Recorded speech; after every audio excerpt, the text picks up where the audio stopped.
There are places on Earth where humans have never set foot. Deep rainforests, remote island chains, valleys sealed off by mountain ranges so extreme that no expedition has ever reached them.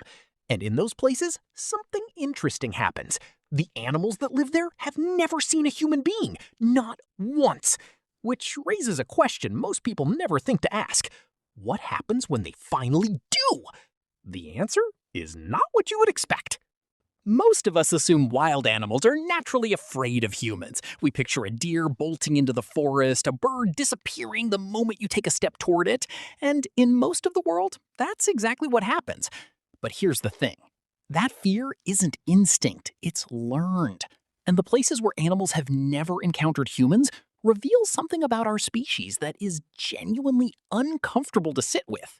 When researchers and explorers first reach truly isolated populations, animals that have had zero contact with people, the animals don't run. They don't freeze, they don't attack. They do something far stranger. They walk up and investigate, calmly, curiously, with almost no fear at all. Scientists have a name for this. They call it ecological naivety. It sounds like a compliment. It isn't. Ecologically naive animals have never developed the behavioral responses that keep them safe around humans. They haven't learned that the upright, two-legged creature approaching them is one of the most dangerous things on the planet. So they simply don't react the way they should. And historically, that has made them incredibly easy to kill. When sailors first reached the island of Mauritius in the 1600s, they encountered the dodo. The dodo had evolved in complete isolation, with no land predators to fear. It had no reason to run from anything. Sailors walked right up to them. The birds didn't move. Within a century, the dodo was gone. Not because it was unintelligent, but because it had never been given any reason to learn that something walking toward it could mean death.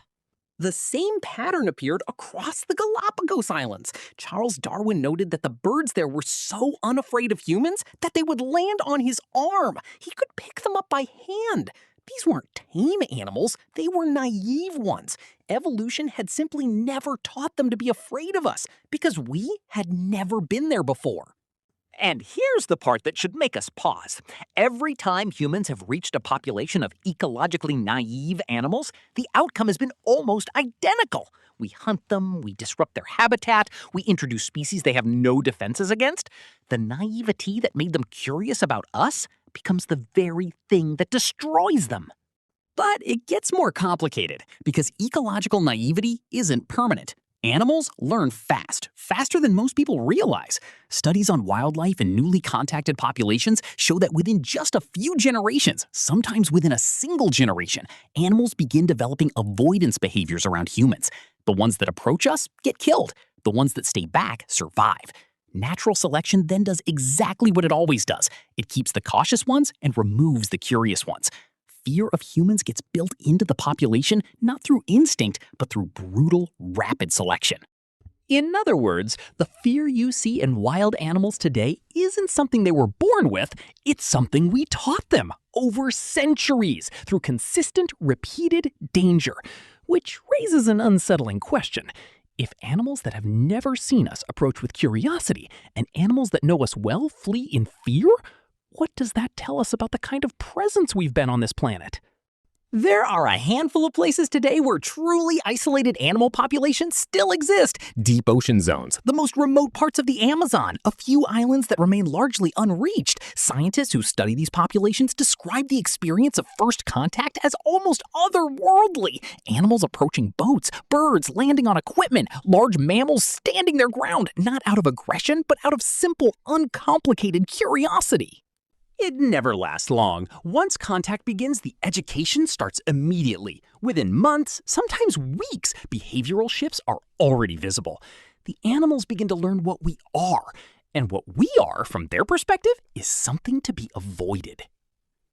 There's a remote island in the Andaman Sea called North Sentinel Island. The Sentinelese, people who live there, have rejected all contact with the outside world for thousands of years. In a strange reversal, they are the isolated population. And researchers have noted something fascinating.